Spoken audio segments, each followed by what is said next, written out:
আপনি যদি বর্তমান পৃথিবীর দিকে তাকান তাহলে দেখবেন যে ইসলামের বিরুদ্ধে এত ষড়যন্ত্র, এত কনস্পাইরেসি, এত অত্যাচার, অপারেশন, এত কিছুর পরেও ইসলাম হচ্ছে world's fastest growing religion right নাও।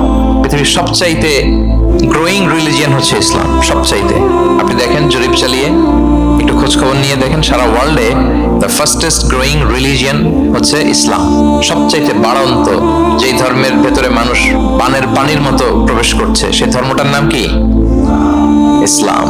মানুষ প্রবেশ করছে পানির মতো। আপনি পশ্চিমা বিশ্বে দেখেন, প্রতি জুমাবারে অনেক অমুসলিম, নন মুসলিম, ইহুদি, খ্রিস্টান, এইথিস্ট, সংশয়বাদী, অ্যান্টাগনিস্ট, তারা এসে শাহাদা বাণী পড়ে মুসলমান হয়ে যাচ্ছে প্রতি জুমাবার। নারী পুরুষ নির্বিশেষে, আস্তিক নাস্তিক নির্বিশেষে প্রতি জুমাবারে তারা এসে শাহাদা পড়ে মুসলমান হয়ে যাচ্ছে। এটা তো মসজিদের খবর। রাস্তাঘাটেও আমাদের পশ্চিমা বিশ্বের দায়ীরা রাস্তার মধ্যেও দাওয়াতি কাজ করে, আলহামদুলিল্লাহ। এটাকে স্ট্রিট দাওয়া বলে। এই যে এরকম টেবিল নিয়ে বসে কোরআনের ট্রান্সলেশন নিয়ে, কিছু ইসলামের সহজ সরল বই নিয়ে তারা নন মুসলিমদের সাথে ইসলাম নিয়ে কথা বলে। আর ওরা খুব ফ্রেন্ডলি মানুষের সাথে মেশে কথা বলে, ফলে ইজিলি তাদেরকে অ্যাপ্রোচ করা যায়।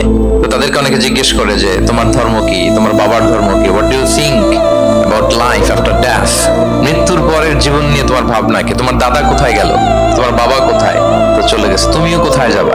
এইভাবে যখন জিজ্ঞেস করে নন মুসলিমদেরকে, তাদেরকে যখন ভাবাতে ইসলামের বাণীগুলো যখন তাদের সামনে পেশ করে, তারা যখন কনভিন্সড হয়, অনেক খ্রিস্টিয়ান, অনেক জুইশ, অনেক নন মুসলিম ওই রাস্তার ওই দাওয়া কাজের মধ্যে, স্ট্রিট দাওয়াতে ওইখানেই ঘোষণা দেয় আশহাদু আল্লা ইলাহা ইল্লাল্লাহ।